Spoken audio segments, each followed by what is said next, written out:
3 Powerful Keys to Grow in Personal Worship.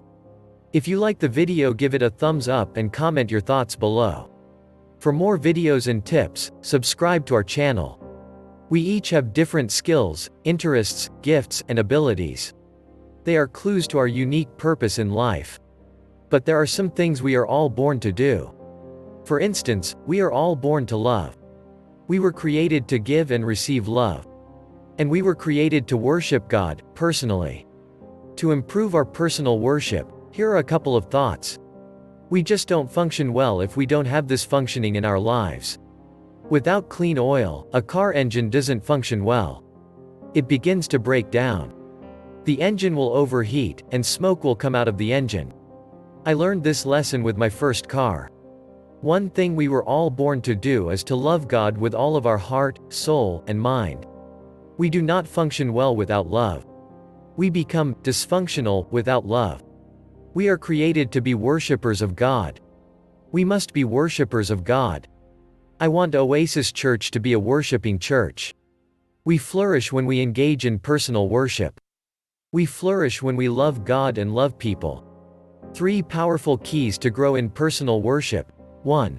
Recognize God as holy in your personal worship. Imagine the holiness of God. Think of His majesty. He is the God who has no beginning, who has no end. He is holy and all-powerful. Worship with this in your mind. Imagine heaven's worship. Day and night, they never stop saying, "Holy, holy, holy is the Lord God Almighty, who was, and is to come." Revelation chapter 4 verse 8. I like an informal setting in a church service. Overly formal church services can be routine, predictable, and boring.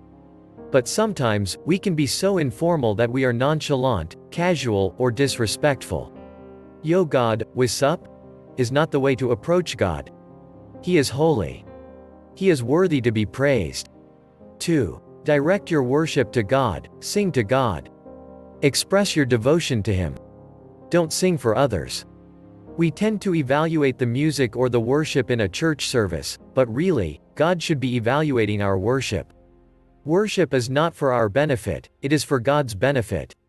If you like our videos, help us reach 10,000 subs and hit the subscribe button now. I loved the worship today. I enjoyed the new song.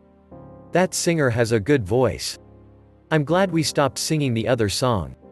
Etc. These comments can indicate where our real attention is. Many people think the sermon is the main meal, and worship is the warm-up. That's why so many people show up during the second or third song, because worship is not important to them. Worship should not be relegated to a secondary place in our hearts. We do not show up 15 minutes late for a movie, but people often show up late for worship. Do we come into these moments to worship God, to really worship God? I can't tell sometimes. In some church services, I see leaders with their arms folded, musicians on the platform stiff as a statue, and half the people arriving for the last line of the last song. There is a big difference in services where people are genuinely worshiping God.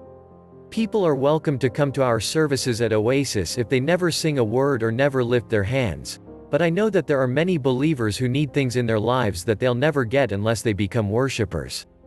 3. Worship earnestly. It's difficult to explain the word, earnest. It means, with passion, but that's not all. It also means sincerity and intention. True worshipers will worship the Father in spirit and in truth. The Father is looking for those who will worship Him that way. John chapter 4 verse 23.